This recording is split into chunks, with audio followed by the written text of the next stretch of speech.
really important to have a plan and understand what your goals are. In fact, my camel out there is suffering right now with a broken back. So I actually found Pepe when it was only a couple of hours old, and I'm like, oh, this is a funny meme. Oh my god. Yo! Who is this degen? The old man is swing trading over years at a time. And it's like, that's where the real money is made. The answer is a permanent loss. With single-sided staking, you don't have to worry about impermanent loss. Really, at the end of the day, it's just the matter of a macro market. It's just what happens. If you're aware, if you're disciplined, you can hone that into further financial growth. Financial freedom, so we can actually live life and not have to be constantly living paycheck to paycheck. I mean, that's the ultimate goal, more or less, right?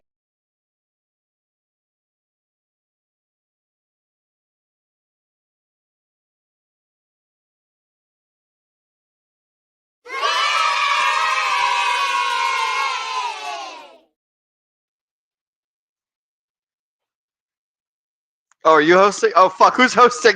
Oh, it's me. You're right. It's my bad. Good evening, ladies and gentlemen. We do it live. Hi, I'm your host for tonight, Zenith. I am hosting. Will is producing. That is the that is the accords that we agreed on back in the green room. But we're out here tonight. We are back for a Friday episode of Book Club. Tonight we are talking about Market Wizards by Jack Schwacker. This is a bit of a longer book, but overall is actually a pretty easy listen, if I do have to say so myself. The man went around and interviewed what he thought were a superstar cast of traders back all through these 70s, 80s, and 90s, and he even talked to a market trading psychologist. More on that one later. That was a fun chapter. But overall, very good book, very good insights, and we're going to be talking about all that tonight. I am joined by my excellent co-host, Will Stevenson. How you doing, buddy? Aloha, broski. Life is good. I'm actually hanging out over in our good friend Dace's house over in Louisiana. I did a job over here, and the job got botched a little bit, and so some wrong parts were ordered. So we're waiting on new parts until Monday. And so what I thought was going to be just like a little one-day turnaround is turning into a 4-day excursion. So I'm hanging out over here, just having fun. Yeah, it's like classic. Yeah, and parts and pieces all ordered wrong sizes. You know, we think that it's a one size guy wire and it's a different size guy wire, and it's like oopsies. So, you know, somebody's paying the price for it, but it's not me because I'm just an employee. But life is good. I'm just chilling over here in southern Louisiana, having a good time. The weather is great. It's nice and warm, nice and hot. Me and Dace are gonna hang out and have a good weekend. And yeah, it's gonna be a great time, dude. I'm loving the travel, loving the camaraderie, loving hanging out with everyone. So it's good. And the thing that I wanted to talk to you about in the green room that I think is just the coolest thing ever is just Pulse Chains, how they have just absolutely, I don't want to say shat on Rabby, but like after Rabby dropped support for Pulse Chain, like all of the different websites that host apps and stuff, like the Google Play App Store, the Apple App Store, Chrome Web Store, Trustpilot, like Rabby's reviews have shot down from like basically 4.0s and like 3 point somethings all the way down to like the 1s and the 2s, and it's just like absolutely crazy to see Pulse Chain come out like in score to go and do those stuff. So I was really enjoying all of that that's been happening on Twitter a whole bunch lately. But I mean, nothing crazy new and exciting, just like having a good time, enjoying these market dips. I hear that there's some S&Ps that aren't doing too crazy awesome either. So we'll probably talk about that on Sunday, I'm guessing. Oh yeah, we will be talking about that on Sunday. You bet. Yep. Oh, shout out to the folks at home. When we do chat shout outs here in a little bit, I got a special one for them. But yeah, back to you, bro. What's new and exciting with you? How are you doing? What's up with Mr. Z? I'm doing pretty well. Just normal work week stuff going on. And then our third member of the cast tonight, she actually she went to the vet today. Look at the camera. Say hi. Yeah. Oh, she looks just drained. It's just not. I don't know. She was drained, and then we clicked on her new toy. It's this little like donut looking thing that has a ball on a track around the top, and then the bottom pokes out feathers. It turns off after a certain amount of time, and whenever it turns off, she gets mad and like will literally start pushing it around the room trying to get it to turn on again. Oh, that's hilarious. You just got to teach her how to like push buttons or flick switches. Yeah, I don't know if the button on the top is accessible for her little paws, though. Her paws are a little too big to get in there. But yeah, outside of that, though, I will say I do have a continuation from our little Wednesday topic. I have been continuing to do some warhammering. Nice. Yeah, so this What guy is that? is Hang on, I gotta bring up full screen on my producer chart This here. is Asterath. He is a Blood Angels chaplain, notably the chaplain of the Death Company. So Can you hold it up again? I've got it full screen now. I mean, I don't want to. Oh, that's cool as hell. Yeah, so I kit bash this Pink- guy. I have Pink a against 3D your printer. pink hand background. Yeah, I have a 3D printer that I use to make bits and stuff. So I took a normal, just like Space Marine guy, and then I printed out the wing jetpack and some chaplain-y bits, and I took some chain and wrapped it around his hand there. That's super cool. It's a good time, and I'll probably prime him tonight and try to get him painted up over the weekend. But yeah, no, he's cool. I really want to learn more about Warhammer, dude. Like this, just the amount of knowledge that you have and that other folks have, and the storytelling that goes into that is just absolutely phenomenal. There is a famous. So you know that Warhammer has books, right? I think you told me that. Yeah. Yeah. Let me see if I can find the image for it. But there are a metric fuck ton of books. Like, it is a ridiculous amount. And it goes back. Oh, yeah. It goes back a while. I have a screen share here for you. Oh, I see it. All right. Bringing it up. These are all of the books and the timeline that they follow. Jeez Louise. Yeah. So it starts off here. Bro, that's like bigger than Animorphs. Oh, yeah. Oh, yeah. It starts off here with the Horus Heresy. We have Horus Rising, False Gods, Galaxy in Flames, and then I can't see that title. But back in the lore, there's like 30K and there's 40K. 30K is like old game, 40K is like new game, and you can think of lore that way. Basically, the God Emperor of Mankind has 20 or 18 actually perfect sons who are called Primarchs, and then there is a rift between them, and they have a giant civil war, and then also the forces of chaos get mixed up in there too. So they have a schism, if you will. And then you have the breakoff, and you have Chaos Space Marines and Space Marines. And you also have Xenos, which are all just the random alien species that are out in the galaxy as well. And then you also have Chaos, which is manifestations of the warp, which is like the magic, it's pretty much the manifestations of all humankind and all the negative thoughts they have. And there's chaos gods that are born out of them. Oh, is that like blood for the blood god stuff? Yep, that would be Khorne. That is Khorne, baby. Khorne, Khorne is the chaos god of war, pretty much. So blood for the blood gods, skull for the skull thrones. You already know the thing. You don't even play. There you go. So they did a Warhammer 40K like special edition on World of Warships. I don't know if you've ever played World of Warships or World of Tanks before, but that was one of the things that they added on in there. Yeah. So this guy in particular, he's from the Blood Angels. That's one of the chapters that I play. I like to make the joke that I only play the best Chaos Legions, which is Thousand Sons, which is the god of trickery, his Chaos Space Marines, Emperor's Children, the god of excess, lust, sex, rock and roll, and drugs, and all that stuff, and then the Blood Angels, although it's tongue-in-cheek because they're technically a Space Marine faction, but they have a genetic flaw because they have an unquenchable thirst for human blood. And then also, during the Civil War, their Primarch, Sanguinius, this like giant gold angel boy, he actually got killed. His death sent such like a psychic like rift throughout the entire legion that eventually all of the Blood Angels are destined to go insane, and they go into the Black Rage, and they just go completely insane, and they see visions of their Primarch being slain over and over in front of them. So that's the Death Company, and that's what this guy leads. So yeah, I don't know. So you told me that these guys go crazy and they drink human blood, and they're not Chaos Space Marines? Get out of here. I mean, this is I think like I have to do some background research before we do this this Warhammer 40K podcast, so that way I can have some sort of context and understand some things. But it's gonna be a good one whenever we do it. You want to do a round of chat shoutouts, broski? Yes, absolutely. Let's talk to the good folks at home. It's about that fucking time, ladies and gentlemen. It's time for chat, motherfucking. I have to figure out how I'm holding up because I'm doing a different setup than normal here. Chat motherfucking shout outs, everybody. So there we go. Let's see who we've got. So we've got, oh, look at that. There's 4 chat shout outs. So starting off, do you want to do them or me? Or I can just click through them. I'll read them off. Okie dokie. Up first, we got Brendan, very own of our DGen Roundtable. He says, "Happy Friday, y'all. Happy Friday to you too, good sir. Hope everyone had a good week and they're getting ready for a good, fun, and or relaxing or productive weekend. So whatever you got in store, hope it's good." Yep. Up next, another one of our very own, Agent J of the DGen Roundtable, Evening Gang, our great value technical analyst. I think it would have been fun to maybe get him on here, but I'm sure he's got Friday night plans as always.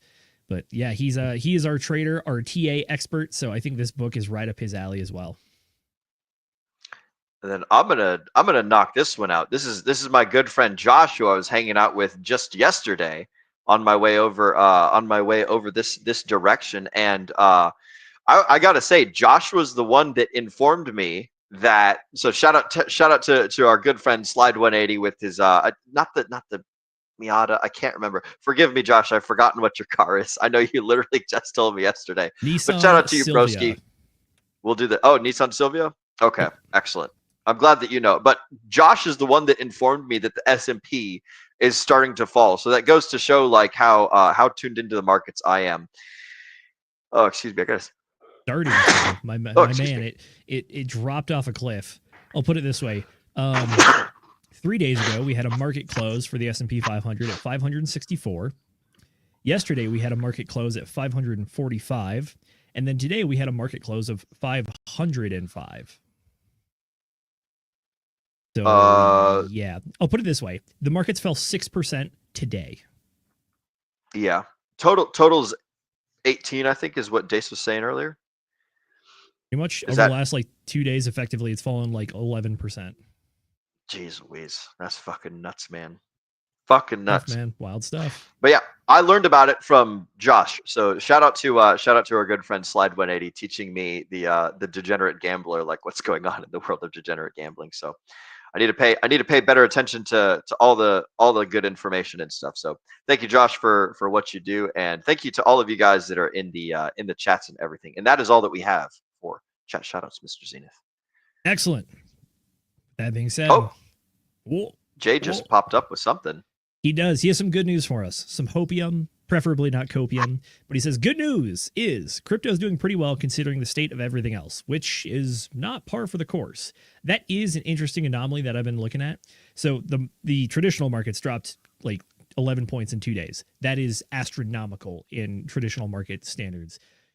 Bitcoin has chopped sideways for the last week and is not really moving below $81,000. So who knows? We'll have to see what's coming down the pike. But it is an interesting thing, and it's odd because what we've seen a lot of this cycle is that the crypto market has been decently correlated to the S&P 500. For whenever the S&P 500 does very poorly, Bitcoin also does very poorly, just because through the ETFs we're now largely tied to that. But this is an interesting data point to show that they're actually starting to disconnect a little bit. One leading theory might be that people see Bitcoin as a store of gold, or as a store of value, similar to gold or something in desperate times. But at the same time, traditional finance usually sees cryptocurrency as a risk-on asset. So during times of strife, you take out your riskiest plays, which would mean that Bitcoin should be dumping, but it's not right now. We're doing all right. The campfire story that I've been telling myself is that when the S&P does a crazy enough crash, then Uncle Sam steps in and they're like, we got to go print some more money, and then that saves the day, and then that pumps our bags because there's now more money flooded into the market, and we get the money first because we're the risk on assets, and then eventually the rest of the market realizes there's a whole bunch of money just floating around all over the place, and so the price of everything else goes up, but our prices go up first. So good for you guys who have already bought the assets, and for those of you that are sitting on the sidelines, then hey, it might be the time to learn. It might be the time to start getting a little bit educated and seeing what else we got there. We've got a couple more chat shoutouts that have rolled in. Let's do it. Yep. Look at this. We've got our very own Mr. Kenturian 54X. What's up, DGens? What's up to you too, Centurion? Good to see you, broski. Glad that you could make it. We were almost done with chat shoutouts, but you wiggled your way in there right at the last moment. So good to see you, bro. Welcome. And then after that, we've got Farmer J, an OG book club member here on the DGen Roundtable, saying West up. You're absolutely right, bro. The West is the best. I think I'm doing that right. Yeah, the West is the fucking best or something. I like the West Coast better than the East Coast, but to each their own. And then Jay responded to you earlier with, we'll see if we get a repeat of Q1 2023 for cryptocurrency. I don't really know what happened in Q1 2023. Are you familiar with that? Q1 2023 was, I believe, kind of the bottom of the bear market. So Q1 it was. That's right. Yeah, because we had the bottom of Bitcoin in November, right? And then Ethereum. Yep. Yeah, and then we started 2023. Bitcoin started the new year at about $16,000, and it ran all the way up to $25,000 by the end of that quarter. As far as the S&P 500 goes, I'm gonna have to go look at that. Q1 of 2023. He's talking about bank crisis. Oh, bank crisis. We separated from traditional markets. Yeah. Q1 of 2023, that was when we had multiple banks falling through. That was Signature Bank and Silicon Valley Bank. Those were some of the largest bank failures that we've seen. And then they did the overnight mystery deal where they just offered it to JP Morgan Chase outside of regular practice or even some laws, allegedly. And it was just kind of done in the middle of the night, and no one batted an eye because they're like, we've saved the banks. They are Hooray! Safe. Everyone is all safe. Better. And now the big bank owns the little bank. And that when one mommy bank loves one daddy bank very much, then they all get eaten up by JP Morgan and Wells Fargo. So that's what you got. Okay, so that's what he was referring to with what went on. That makes more sense. Yes. All right, cool beans. Let's get after it. Yes. So thank you, everybody, for your chat shout-outs. If you have any comments, questions, or funny quips, please throw them in the chat. We'll cover as many of them as we possibly can.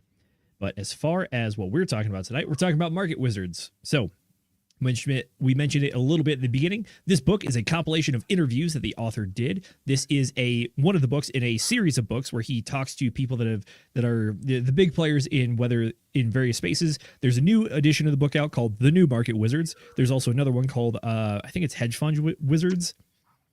Thank you, sir. Ooh, pizza delivery over there. I got a pizza. By the way, everyone, I know you all know Mr. Dace Northal from the DGen Roundtable. I am hanging out at his house. Just brought me some pizza. Shout out to Dace. Thank you, sir. Beauty. All right, cool cat. Back to book summary. So, compilation of all of the interviews with various traders. This happened during the 70s, 80s, and early 90s. So, notably, quite a different time. Technology had not nearly advanced to this place that it is today, or even in the early 2000 aughts, as Gen Z calls them, I hear. But yeah, definitely lagging in technology. A lot of the principles are very similar, and I do believe that some of the lessons that you learn from them are pretty eternal and do very much apply to the crypto markets where we like to operate, whether you're a trader or an investor. Notably, a lot of the people that he talked to identify as traders, but some of the more interesting interviews, in my personal opinion, are from people who don't claim to be traders, and they claim to be more of investors. We'll talk about the differentiation in that later on as well. So outside of that, though, we go through all the different traders, and we close out the book with talking to Dr. Van, who is a psychologist for traders. And he talks to people and helps them get their mental state in order to become more effective traders, and actually deals with some deep psychology stuff along the way. Very interesting stuff in that chapter, which we'll definitely be talking about later on. But overall, there were some common principles that were reiterated throughout pretty much all of the different interviews that I saw. Number one, risk management. Risk management is the name of the game, which leads into part two, which is survival is also the name of the game, which is that, yes, everyone wants to make money, but a lot of the stories involve people early on in their careers when they had a lot less capital at disposal, like hitting it big and then losing everything. Hitting it big, maybe losing everything twice before they really figured it out. The third component of this is that it's okay to lose. A lot of the traders talked about how the mindset has been that winning is the only most important thing and you never should lose, ever. But what they talked about is that losing is part of the game. You can make a system, you can have a strategy, you can operate it, but at the end of the day, there's going to be a probability on which way the markets go based on what's going on and the underlying factors. And some of the times, it just doesn't cut your way. And you got to be okay with that. You got to square that circle however you do.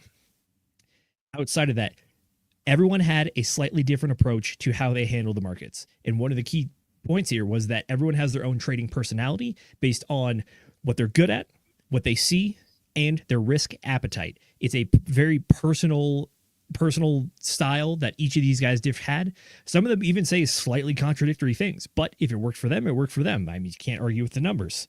Outside of that, though, a lot of what people talked about is having a strategy or a process. Some people were entirely fundamental analysis, no technical analysis, and vice versa. All TA, no fundamentals. And then some people were what they call people who try to read as much data as they possibly can. And then there were others who just had like a gut feel or an intuition, if you will, and tried to read the market that way and use that for their strategy. Again, different strategies, different personalities, different risk profiles. At the end of the day, though, they all had their own plan. They all had their own risk management, which was largely similar to knowing your max pain points and having an exit strategy whenever you get into something. And lastly, knowing what you're good at and really leaning into your strengths. Am I leaving anything out, Will?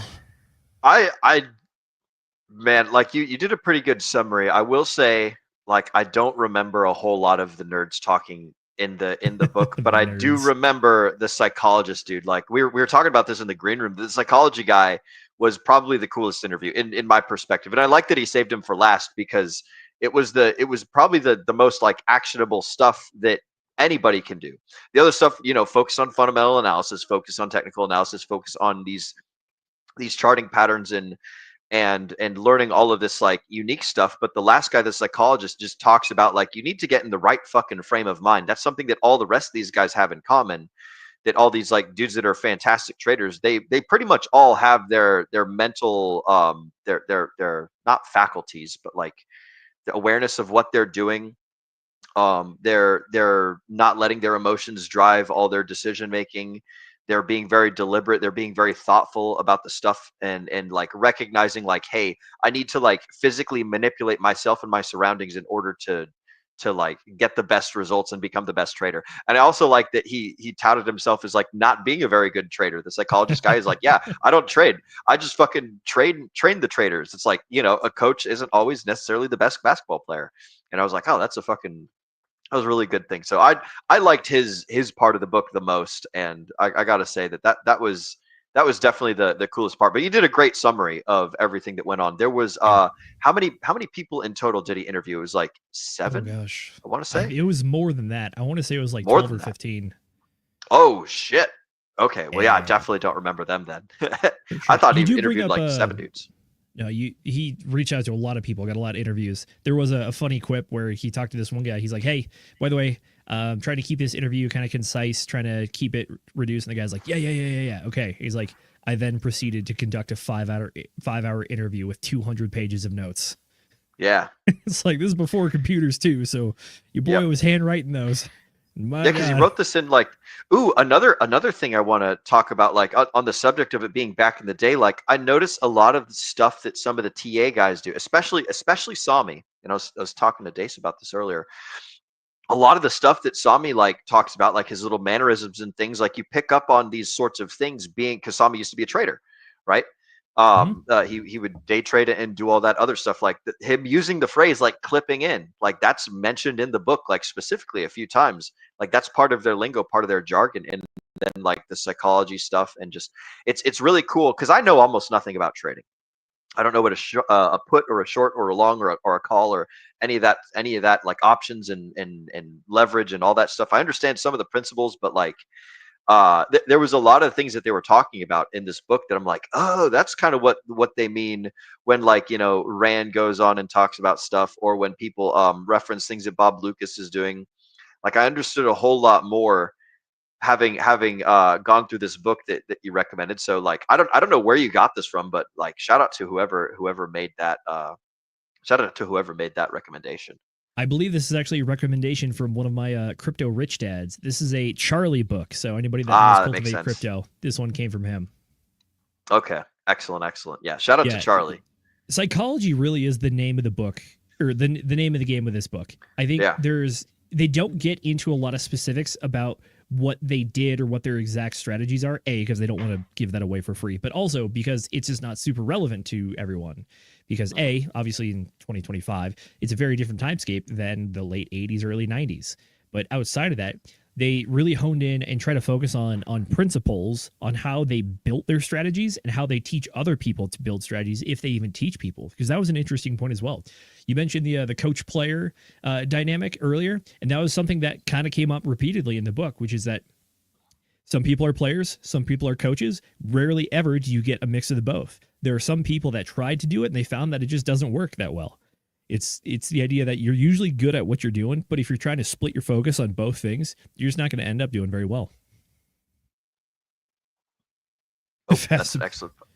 Yeah, I was just going to say, we've got a couple more chats rolling in. I was busy starring the chats and things. What was it? What can you say again? What you're mentioning last? Player coach dynamics, and you're either one or other. You're not both. Yeah. You can transition from one to the other. You can start as a player and learn to be a coach. But the art of teaching people things and getting people from A to B, I think he described it as being a maker, right? The art of imprinting an idea into someone's head, that's more salesmanship than it is practical application of the thing itself, like a person that helps you get better at a thing that you're doing because they understand the teaching process and they're good at analyzing the thing and telling you like where you're fucking up doesn't necessarily make them a good a good player or executor or someone that does whatever the subject matter is. So that was pretty nifty. Definitely. Psychology really is what the book talks about, and I think that's why you would pick this book up if you are going to. If you want to learn the mentality and the thought process behind successful people that have come before us, this is what they really break into. Again, it's not the technical stuff. If anything, they actually give like technical people a lot of flack in this one. They say like the technical analyst. I've never seen a rich technical analyst unless there's somebody out there selling a course on how to do technical analysis. Yes. I was like, that's kind of funny. Bro, the very beginning part of the book, and I think he was having a laugh, but like in the very beginning, technical and fundamental analysis are a waste of time. I remember, that was like in the preface of the book, like, and I think he was having a laugh because it's like if you do just one thing and you don't do the other things and you don't like round yourself out, I think that's what he was getting to is it's a little bit of a combination of everything in order for you to be like a good, well-rounded player. But if like you're just doing the TA and you're not doing any of the other stuff, then you're going to find yourself in a bit of a pickle when it starts getting hairy out there. So there was some good quips about the TA. Definitely. Yeah. All right. So I guess first question I want to pose to you, and I will answer it first to give you a little time to think about it, was there any psychological trap that the traders identified that the average person falls into and that makes them unsuccessful? So I'll start off first. One of the ideas that a lot of them talk about is that it's hard for people to cut their losing trades and let their winning trades run, because there's this weird psychology that happens, which is that if you have a loss, everyone says, I just want to get back to even. I'll hang in there until it recovers and then I'll get out. And then the other one is on the other side, is that when something actually goes profitable, they're like, oh, cool, I'm in profits. I got to take profits immediately. And the psychology is that you're trying to, you lost something and you want to recover that thing that you lost. And then the other one is this, you feel like you have this hot potato that you gotta get rid of before it becomes invisible or goes away or turns into a pumpkin or whatever. Yep. And when they actually analyze the reality of these situations is that it's the opposite, which is that when it comes to cutting your losses, that's risk management, which is that you don't want to let something go all the way to zero because you lost everything. But if you have a stop loss or something at like 20%, then at worst, you still have 80% of your initial trade left intact. And then conversely, on the winning side, if you take profits too soon, what you do is you reduce all that upside, all that exponential or even parabolic upside that could potentially come with some of these trades. So it's the idea that the money is burning a hole in your pocket, so to speak, which is that the money is there and you just want to grab it, as opposed to believing in the system, believing in the strategy that you imposed, so that you allow those winnings to keep going and compounding on themselves. There are a few caveats along the way, which is a lot of the different people had various stop points that they pointed to. Some people were the professional traders for sure. They had very low risk allowances. So some people even talked about even if a trade starts to go like minus 1%, that is their stop loss. Other people, they say, other people said something like they want to have the feeling of saying uncle. Like, at what point will I say uncle? At what point is my maximum pain allowed reached? and that's where they set their stop loss. It's not exactly based on a technical analysis of maybe like a support level or a Fibonacci retracement or something. It's more of just their own psychology of how much am I willing to lose on this, and I'm going to acknowledge this before I get into it, so that way when it comes and I'm feeling it, I'm like, all right, this is what we said, we got to stick to it. What do you think about those? I think that like that's kind of like it, to me. I hear scarcity and abundance mindset when I hear you describing those things. Like when people they're like, oh man, I just got to wait for my loss to get back to break even and then I'll pull out. It's scarcity mindset. It's like, I'm never going to have an opportunity to make more money again. You know, when the profits start going up a little bit and we fucking jump out and pull it, then it's like, oh man, I'm never going to make more profits again. I got to take it now. Like, well, I can get it. It's a scarcity mindset. It's that's the psychological problem, like you were saying, of people doing the wrong thing based on the emotion rather than the ability to like the emotion, like I'm going to starve to death, I'm going to die, I'm going to be in, X, Y, and Z amount of pain, as opposed to like, oh, I can go make more money later, I can save my bag, I can, do this, that, or the other thing. So like when you're describing those two things right there, I see it as like, the abundance mindset and the scarcity mindset, and the people that have the problems are the ones with the scarcity mindset. So that was my interpretation of what you were saying. And your question was, if I recall correct. Oh, go ahead. We'll run with this real quick. So you mentioned a word that they touched on a lot in this book, which is emotion. And that is something that everyone said they had to master, and at least try to find a way to master or detach from or mitigate against. And it's the emotion of when you have losses, you want to make sure that you're actually practicing a good practice, good strategy, good protocols. And then conversely, at the same time, they talked about how people are, I think they said that one of the most losing trades is an impulsive trade, not a risky trade, but an impulsive trade. And that impulse can also come from the upside as well, which is one of the guys talked about how he sometimes helps other people do trades and stuff. And he's like, yeah, my mom called me. She's like, hey, I want to buy this stock. I saw it already went up 3x. And he's like, okay, I better sell. Why? He's like, this is not the time to get into this. Like why do you want to get into this? And the answer is she saw the green candles. She saw it rolling in. She says, oh no, I'm going to miss out. It's too good to be true. But then a lot of what they also talked about is that sometimes after the biggest gains, you actually see some very sharp corrections. And that's exactly what trips those people up, which is that they get caught up, they get enamored by the hype, all the energy, seeing price go up, seeing the green candles printing, and they're like, oh, I got to get in this. I got to get in this. It's a winner. It's like, the real winning was made by the people that were in it before the green candles showed up. Yeah, the guys that bought the lows when it was a nice juicy price, Again, shout out to Sami. The biggest, the most important thing, like when you're buying, is like getting in at a good price. The millionaires don't make their $1 million by buying $1 at $1 and selling $1 for $1, selling $1 for $5. The millionaires make their money by buying $1 when it's on sale for 5 cents, because everyone's panicked and everyone's got rid of all their dollars, and then they sell it at 80 cents. So it's like to buy $1 when it's worth $1 and then try and get a 5x out of it, like it's not. It doesn't work that way when things are being sold. Or like, if let's say you see the price of dollars going up, it's like, oh my God, $1's worth $2 right now, I got to get into dollars. And people start buying these fucking overpriced $2 bills, there you go, that are these $2 valued $1 bills, as opposed to like, oh my God, everyone's losing their fucking minds and people are selling dollars for dimes or dollars for nickels. And it's like, oh yeah, I'm going to swipe up a bunch of those because I'm ready to roll. Like it's, when you see the normal people getting on the bandwagon train of the elation, the euphoria, and the just the high of the green candles and everything going up, like it's really tempting to hop on that emotion train. And like the purpose of emotions, like to dial it back to an evolutionary psychology perspective, the purpose of emotions is to keep you alive. Back when you're getting chased by mountain lions and you have to, go and gather the berries, or you don't eat and your whole tribe dies, like the fight or flight response, the thing that gets you to run away from danger. That's designed to keep you alive. But our brains are tricking us by giving us these chemical responses to things that aren't real.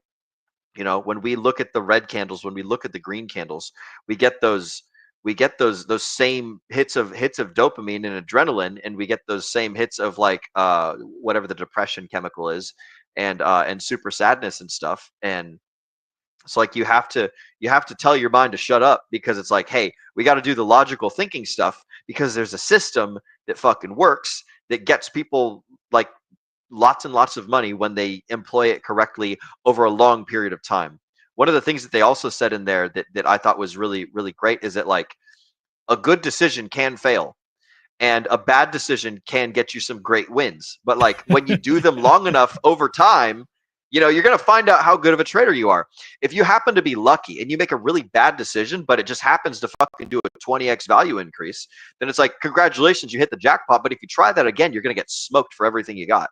You know, and a person that just makes a whole bunch of good decisions in a row, and a couple of them turn out to be really bad, and he gets kind of wrecked from it, then like if he just keeps making good decisions over a long enough period of time, he'll make his money back. Like if I flip a quarter, you know, and I say like in the book, the example they gave is like you flip a coin, and the guy gives you 2-to-1 odds that it's going to land on heads, and you take the bet and it lands on tails, and now you're all out of money.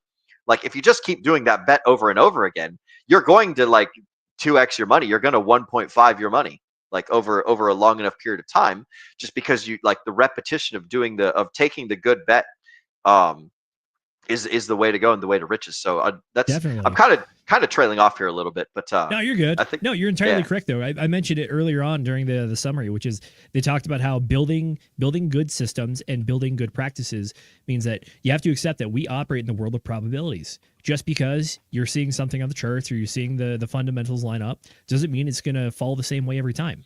So you get back to that exact point that you talked about, which is that sometimes a good trade that you made actually loses a little bit of money, or a bad trade that someone makes them a lot of money. The classic example of this is I don't know how many times I've told this story on here, but I took a girl I was seeing to the casino, and she was like, "Oh wow, look at all these slot machines." And I was like, the slot machines are a scam. And I was like, you know what? I'm going to prove it to you. All right, here, I'm going to give you $20. Go put $20 in any slot machine you want, and we'll see what happens. And I was expecting it just to go to zero. She put the money in the machine and then just ended up just somehow hitting it big. And there was like, I have $200 now. And then she printed out the ticket, and I held up the ticket, and I said, just because you won doesn't mean it's still not a scam. That's how they get you. Yep. And it's like, all right, now here's what we're going to do. We're going to lay out 10 $20 bills now, and we're going to go to the slot machines another 10 times individually, and then all that money will be gone. You know, it's just like, or you will lose over the long enough period of time. You can get lucky, you know, absolutely. But the thing that's consistent the thing that gets you the gains and the wins and all that stuff is consistency and employing good decision making, even when it like has a failure or two. You know, it's like if you play blackjack long enough and you don't know what you're doing, the house is going to win because they have the 51% edge. Like even if you do everything perfectly fucking right, the house still has a little bit of an edge. So like the people that don't know what they're doing, the people that make the emotional decisions, like, oh, I'm on a great winning streak, and they start like making bad decisions because they're all elated and they're not taking in all of the surrounding and relevant information. Like that's when you find yourself in a peck of trouble. So like again, just the psychology part of the book, it really was the coolest part, man. So that was a good choice. True. Alrighty, Will, time for you to answer the question. Was there any like psychological pitfall that a lot of the traders identified that the average person falls into? So I talked about you have to cut losses and let your winners run instead of continue the losses, hoping that they'll get back to even to cover your ego, and then cut your winners because you're worried about losing the money that's already there. What do you got? I don't remember what a lot of them said, but just like general emotional self-regulation. So like that's kind of a cop-out answer. So I'll go with I'll go with one of the ones that the psychology guy said, where he was talking about normalizing the losses, not like being able to brush off, you know, like to not get crushed and destroyed whenever you have a lose. You know, if you take the loss to heart and you let it ruin your day, then that's going to poison the rest of your day. It's going to poison the day after that. And if you don't like pull yourself out of that muck, out of that funk, then it's gonna like you're going to, I don't want to say manifest because it's like the woo woo wah wah magic thing, but like depressed Pull out the people, crystals. Start depressed people are manifesting. depressed because they're putting out like depressing shit, and other people see that and they're like, wow, you're fucking sad. You don't make me feel good. And so like, I'm going to not feel good now. And so I'm going to put out less positive energy. Like it's infectious, and you can infect yourself with negativity. And so like the thing that a lot of the successful dudes did is when they were on a negative streak is they would pull themselves away. So like, again, this is something that Dace and I were just talking about earlier before I hopped in the green room, is like, if you're playing a video game or something and you start losing, you're going to get frustrated. You know, if you're playing a ranked competitive video game, or if you're even just playing like a solo video game and trying to get like personal records and shit, you're trying to get that dopamine fix of like, I've solved the problem and I've accomplished the goal. You know, if you keep failing over and over and over and over again, it's going to wear down on your patience, and then you're going to be a worse video gamer because now you're playing under pressure and you're in a bad mood. And so like the best thing to do is like turn off the game for a little bit, go touch some grass, go like pet your cat, go have a grilled cheese sandwich and some tomato soup, and like, you know, go vibe yourself back up, get full of energy, get jazzed, get juicy, ready to rock and roll, and then like get after it again. You know, if you try and do things with a bad attitude, then that bad attitude like will very likely infect the thing that you're doing. So Absolutely. that's the in the thing that I in the like, gambling the world, I normalizing. think the phrase is going on tilt, which is that when things are going poorly, you're not in that good headspace and you just keep doubling down, making worse and worse decisions. Poker players, I think, video gamers are one for sure. Poker players are another, where it's like you lose you get a couple bad beat hands in a row. You stop thinking about your strategy as much. You stop thinking about what hands I should be playing and what bet sizing I should be doing. Instead, you're like, I gotta get it back. Like, I'm gonna show this guy. Like, I gotta, and then end up you go on tilt, you lose it, and you lose the bankroll. Yep.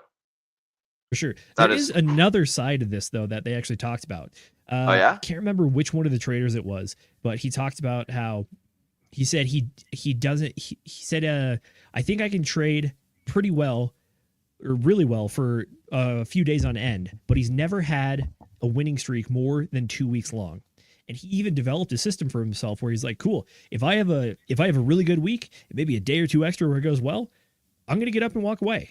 Because he talks about how you have decision fatigue, and he's like, you've been doing this for so consistently for so long that you don't realize it, but your decision-making process is actually going to start to degrade slightly just because you're in it and you don't realize it, but that fatigue is starting to set in mentally. So even when he's winning, he's talking about like, look, I got to go touch grass. Like, I got to get out of here. I got to go talk to my wife, play with my kids. Yep. There was one guy who said that he's really just playing squash in his old age, and he made a deal with the Dean of Columbia. He's like, I don't want to teach, but I'll teach if you give me a lifetime membership to the squash club at Columbia. Yep. He's like, and then and look who benefited from that relationship more than the other person. The dean turns out he's still teaching. Got the better investment. Yeah, exactly. For sure. Yeah. What do you think about that? You think walking away while you're winning is worthwhile? I think that it's important to have some sort of logical process rather than an emotional process that dictates your actions. And if you rely on an emotional process, then what you're essentially doing is you're tossing into the air the ability to think critically and analyze all of the information.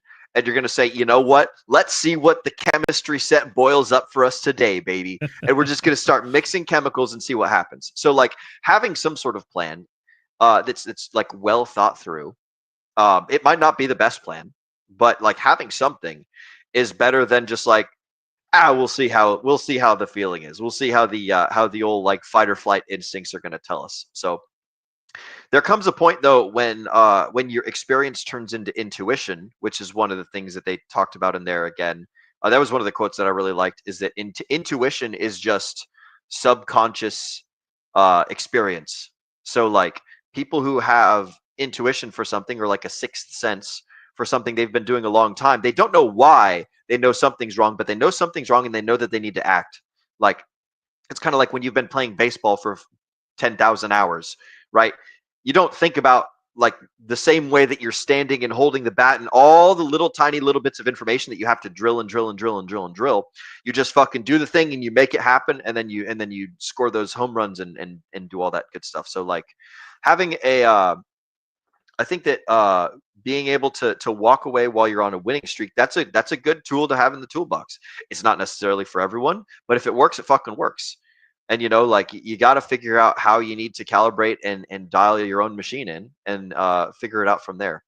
And there was another thing that you were talking about too that I wanted to touch off on. Can you kind of go through your talking points again? Just kind of summarize them. Do you have that readily accessible? I do, but real quick, I want to touch on your intuition point there because I Sure, think that was an important one. Gonna hit you with a Socrates quote, which is that what is knowledge? Knowledge is information and experience together. Separately, it's not knowledge; it's still just what it is. So you can be a book learner all day, and you can spend days, weeks, years in the library, but unless you actually experience it, it's just information because you don't know firsthand. Conversely, if you're just a natural and you have a pure experience, you don't really know the specifics of why things work or the way that you do things, like why it matters. You just know what to do. That's together is not knowledge really. So that's another one of the things that they talked about, which is that they all lost money initially, like all of them. Like but the one thing that they all also did is that they all did research. They all learned their skill, learned their craft, and spent time learning what their skill was, whether it was fundamental analysis or technical analysis. They spent time and dedicated learning what to do, and then they went into the market and then lost money. They had the information, but they didn't have the experience. And then once they got the experience, that's where we see a lot of these guys really take off and do very, very well. I've heard that same quote applied. I think they used the word wisdom instead, but like it's the same principle. It's like you can know the stuff and not know what to do with the information. Like, good golly, stop calling me when I'm streaming. Tell Sam to stop can you hear calling me? you. Yes. It's not Sam this time. It's someone else. They probably don't know. That's fine. What was I saying? Knowledge instead. Knowledge or wisdom. Knowledge and wisdom, information. Like, what's in a name? It's the concept of the idea that's the important one. So, like, if you've the ability to separate it into like what's actionable and what's not based on the experience and stuff, then like I could learn something all day long and not know what to do with it, and then it's like, well, congratulations, that's fucking useless. You better go out there and like persist and do the thing and swing the axe and drill the holes and drive the cars and cook the meals, do the stuff that gets you, like, you have to do the proof of work. You can't just get the information. You have to actually do the work, and you have to earn the lesson, and you have to pay the price. The ledger's got to balance. Man, I really wish I could remember what we were talking about earlier, but we'll just have to. I'll get you back on track in a sec. I can't remember which book it was. We covered one previously where I think it was probably an Alex Ramosi book or something in the vein. But there was a line that was like, if you're just one person, if you're a person who only reads books but never does anything, you're effectively just participating in an act of masturbation. Oh yeah, that was Richard Hart. You're mentally masturbating. That's all you're doing. Yeah, you're just fucking doing a little mind crank out, and you're just absorbing things and not doing anything with it. So if you're gonna go learn about like 17th century Egyptian pottery, then go learn about 17th century Egyptian pottery, and then maybe do it. But if you don't do it, then congratulations. It's the same thing as watching Ren and Stimpy. Like it's all just like entertainment at that point. So you can be productive with your attention span, or you can be like consumptive with your attention span. Alrighty, I'm gonna run you back through the list of items. Okay. We'll see if we can jog your memory. We have risk management, making sure that you survive to fight another day. Yeah. We had trading based on your own personal style. What works for someone else might not work for you because you're different people. Cut losses, let runners win. And then it's okay to lose. P.S. You're going to, by the way. Yeah. Being okay with it. Let's see what else we got. It was something. Taylor. So you were responding to a thought of mine, and you had mentioned something that like it zinged off a little tangent thing. That it's probably something I've said before, because I don't have very many original thoughts. I just kind of regurgitate stuff over and over again. But I'm not terribly concerned about it. The moment has left. I might watch through this again, and we'll talk about it some other time. But we've got plenty of things that we can chit chat about. Yeah. True. I got one final psychological thing from the book I want to talk about before we dive into the heavy psychology chapter. And it's the concept of it's okay to lose, which is that they talk about the idea that, especially in professional world, if you royally screw up, you get fired. And that is a reasonable standard to hold, which is that you can't have someone on the team who's going to be a liability. If somebody makes real mistakes, it shows that A, they either didn't learn it in the first place, or they just don't have the judgment to maintain their current position. But in trading, especially because it's people's own money, I mean, if you're trading the firm and the firm's money and you lose massively, well, yeah, you're probably going to get fired. But becoming okay with the idea that losing is fine, because losing means if you're following your process, you're learning something from it. You're learning why it didn't work, what you may have missed. Is there something else going on here at play? Stuff like that. What do you think about this take? Like I think especially in today's day and age, I think, and you and I both come from military backgrounds, the idea of like winning is like losing is not an option. Winning is the name of the game. Yep. Winning is how you accomplish the mission and you get everybody back home. But when it comes to the world of finance, you have to square this issue in your own mind and your own self. Like, what do you think about learning that it's okay to lose? It reminds me a lot of Tony Robbins. Are you a Tony Robbins fan? Sounds very familiar. Gosh, man. So he's got a thing on Audible that's free, and I highly recommend everybody listen to it. Tony Robbins is a motivational speaker, and that's one of the things that he talks about is you have to, in your own mind, reframe losses into like take it away from the negative idea that is a loss and turn it into a lesson. Turn it into like, oh, I don't have to do that thing again. And now like I'm better because I've figured out what not to do. Like I'm gaining experience from this interaction rather than like losing my valuable, precious resources to it. So that's what that makes me think of is like it is okay to lose. You don't want to lose, but when you do, you have to take that thing and you have to force yourself to see the silver lining that's around that rain cloud, you know? And that's just a great skill to have in every realm in life. Not even I think that's what I wanted to talk about earlier is like it's a lot of these skills translate to other parts of life. Is like it doesn't necessarily just have to do with trading.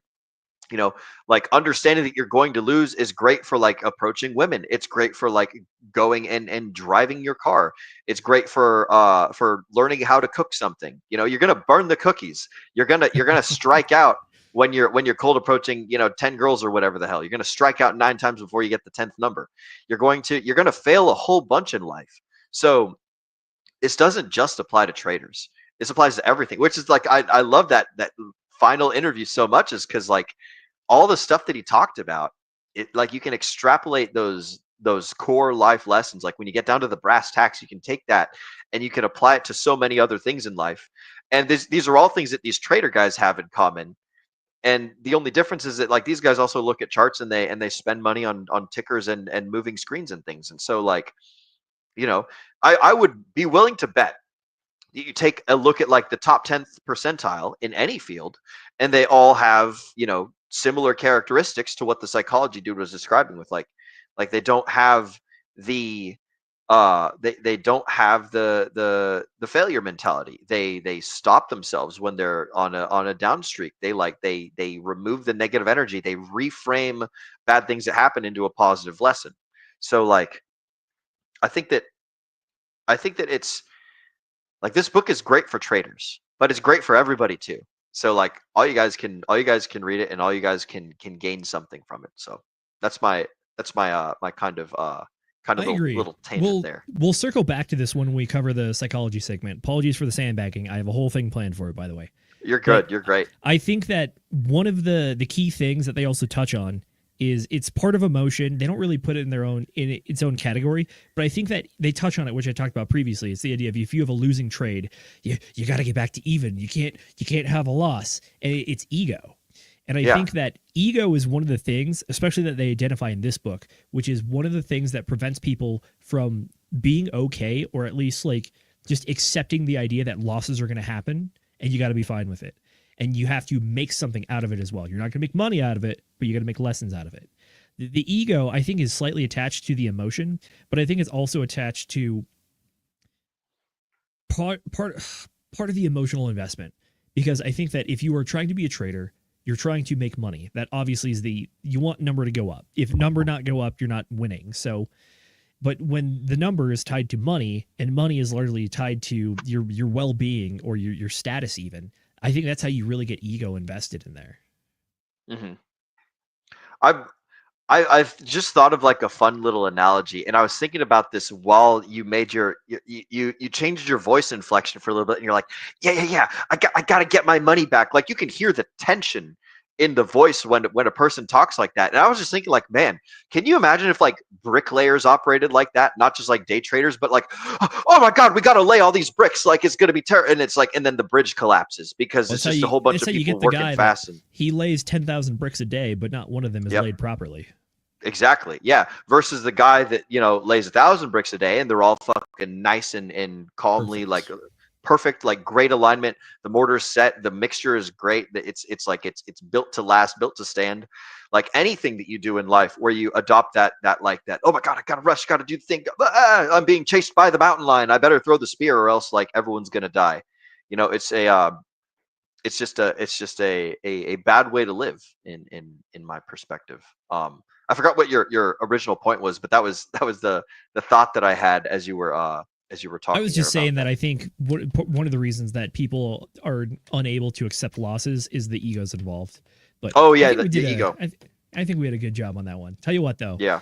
It's about time. Let's give the people what they want, Will. All right. It's time for motherfucking chat shoutouts, ladies and germs. The best part of the show. We've got quite a few of them. And I've starred some of the folks that we've already shouted and stuff, but we're gonna run through them from the top. So whenever you are ready, Zenith, I will send them your way. And I am ready, good sir. Hit me.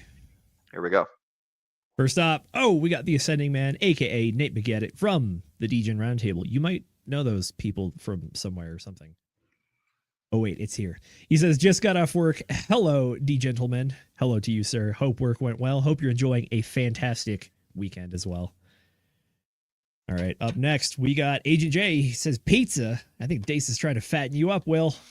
Absolutely right. Shout out to TSP, Town Square Pizza. So this episode is not brought to you by these guys, but they have a really cool pizza box, and I've got some pizza from them. So it's a good time. Thank you for your concern though, Agent J. I will be a-okay. I can confirm Will is not fat. I've seen him without his shirt off. He looks fantastic. That was also the precursor to me and him shooting a video in a Vegas hotel room. So, whatever. Oh boy. Yeah. Now your guys' minds are wandering.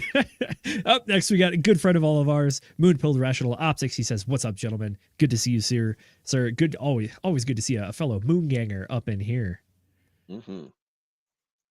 Up next, we got Russ. He spent 500 million pulse on the pizza, right? It's pizza day for Pulse Chain, right? I don't know. Yeah. I don't know what it is right now, but 500 million pulse is probably a lot more than what you need. 500 million in pulse would probably be like 200 or 250 bucks. I think at current prices, you could probably buy a pizza for about 1 million pulse. That sounds about right. What's a million pulse? 20 bucks? 30 bucks? 40 bucks? Yeah. Okay, there you go. Low not too shabby. Right now. We've had better days, but we've had better days. There. All right. Up next, Agent J. What's Agent J saying? The Agent J principles: risk management, stop losses, survival, live to fight another day. Absolutely. I mean, this for people that have seen us around once or twice, this should be nothing new. I feel like we harp on this a lot, which is that risk management is a very key component to being in the crypto space, especially considering it's highly volatile. And then also the whole point is, like, obviously we're all here for mad gains, but if you lose and you have to go away, you can't stick around for the mad gains. All right. Fast Abdul, aka Pulse Jitsu with Fast Abdul. He says, book have pictures? Audiobook have no pictures, but no pictures in the audiobook. Sorry, boss. Arceus, buy low, sell high. Easy to say, harder to actually do. That is damn straight, my friend. Those very true words. And Crispy Man, aka the creator of Hexfire.io, coming in with Quattro Cinco Rules for Trading. That'd actually be a killer book. I don't know if we can get 5,555, but we can call them the Quattro Cinco Rules for Trading and have it like a hex-based book. That'd be cool. Talking about like T-shares and laddering and the T-shares into the future thing. That'd be sweet. I will say that if you're a trader and you suck at trading and you want to be better, then you can take all of the bad decisions out of the equation by just fucking Quattro Cinco staking that hex, baby, and then you don't have to worry about being a bad trader. I'm gonna go ahead and star some of these other ones that are fun and send them up your way. But yeah, shout out to Crispy with the Quattro Cinco. It does rule as a trading strategy. I don't know if it can be beat. Yeah, the Quattro Cinco mentality is delayed gratification. They talk about it in the book a bit. They also talk about patience. So there you go. Yep. All right, we got Brown. Farmer J coming in here says, if you always buy high and sell low, you will never have to pay taxes. Well, more than $3,000 of capital gains losses. Yeah. I may know. Oof. Unless you just, yeah. I'm still carrying forward my losses from my first, crypto experience. Right. You can carry forward capital gains losses into the future, pretty much indefinitely, or until they change tax code. 4 years. Yeah, long 4 years, my friend. There's several more years to go. I'll tell you that from my first year being a Bitcoiner. By the way, DGens, tax day is April 15th. It's not about when you submit your taxes. It's about when your taxes are received. For more on that, go see the book by Catherine Stevenson on 15 ways to not get in trouble with the IRS. Ah, yes. My wonderful mother. Yes. 15 ways or shoot. Oh man. Trouble. How to avoid trouble with the IRS. Your top 10 tax tips to keep you in good shape by my beautiful mother, Christine Stevenson. Shout out to you, Mom, wherever you might be. Top probably 10 tax tips. Number 6 makes the IRS really mad. Oh yeah. You got to watch out. You got to watch out for those scary IRS fellows. We got a couple more here. We're going to do this one from Moonpilled Rational Optics. A short is the window of opportunity, and a long is how long it feels till the market starts running. So that's very clever. I like that. I know that you're having a funny right now, and I appreciate that because that's basically how I see it. And then we've also got Arceus, and she says, if you work at it, information can become knowledge and knowledge can become wisdom. So excellent point there. And that ties off our fantastic chat shout outs to Rooney. Thank you all for watching. Whether you guys are catching us on the live or you're catching us on the replay, gang, we love each and every single one of y'all. So shout out to y'all being here, having a good time. What do we got? What do we got next for Tibbity Topics, Mr. Zenith? Up next, we have the long teased, but now delivering psychology section with Dr. Van from the book. So I want to kick it over to you first. Did you have a favorite thing or favorite point or story from this chapter? I mean, I liked the whole thing. I liked when I found out that he wasn't a traitor. I had to pull up my my little Grok notes there because I had Grok's summarize it. But one of the things that I thought was really nifty is just that he's not a trader. He doesn't trade. He just helps other traders and like shows them like, hey guys, this is how you fix your fucking mindset, and then you can win and you'll be doing great. And I thought that was really cool. Like that was nifty because it's just like, again, like I'm really into educating people. I'm really into like teaching folks how to do stuff better. And I'm not necessarily good at all of it, but like I just felt that this section of the book really spoke to me, and it was my favorite part. And I'm so glad that he saved it for last, because like, I mean, part of me wishes he would have put it in the beginning, because that would have like, fucking got me like jazzed up for the rest of the book, and then it would have been a slow letdown, as opposed to it being like slowly getting more interesting, and then the pièce de résistance right at the very end. But that was the thing that stuck out to me the most, is like, this dude's not a traitor. But yeah, we've talked about a whole bunch of things that he's already covered. Did you have a part that from his that you thought was like the best thing? I do. I'll run through some of the things real quick. So a few of the major topics that he talks about is what he really talks about is he identifies keys or characteristics of successful traders that he's studied and observed and helps people try to correct. He kind of does like cognitive behavioral therapy to try to get people to tackle some of their issues and like run through exercises to understand where their thinking breaks down and how to fix it. So up first, he talks about best traders are able to accept responsibility for what they do. There's one person he talks about, he calls him the forever child, and says that this person will never, they've had some wins, but they will never have massive wins until they actually start to accept responsibility for the things going on in their life and how they interact with the market and how their strategy works. He also talks about how he ended up fixing that kid, right? Like they made progress. Yeah, I think the guy said that was one of the kids who went from only making at most $30,000 a year to making $650,000 in a single year. So yeah, he fixed him. Yep. Another one is reducing stress. He talks about how successful traders reduce stress in their overall life, and that carries over into their trading because they're going into it in what I would argue you talk about a lot, which is a abundance mentality instead of a scarcity mentality, which is that if you're stressed about the bills, you're stressed about the wife, you're stressed about your dog dying, you're not going to be able to make clear, level-headed decisions in your trading. Sure, you can set up a system, but now you're just taking that from, instead of you pushing the button, you're building a system based on stress. So it's until you address the underlying issue of things going on, it's going to carry over, even if you try to build systems to avoid yourself, but because they're built by you, they're still built in. Yeah. And then there are two more. He talks about controlling your mental state. He says that successful traders are able to maintain a positive mental state, aka they see themselves in the chair winning, they see themselves as winners, and they see themselves as whatever they do succeeds. And obviously we talked about it doesn't succeed all the time, but in the long term, they are winners. If you can visualize yourself as that and you achieve that mental state, then that is how you can turn this into reality. And then the final thing is he talks about anchoring. He doesn't actually get into it in the book because he says it's too long to get into, but I may or may not have looked up his anchoring strategy. There was the neurolinguistic programming part, right? A little bit, but for long-time viewers of Book Club, you might actually remember anchoring from Way of the Wolf by Jordan Belfort. This is something he talked about in his sales strategy.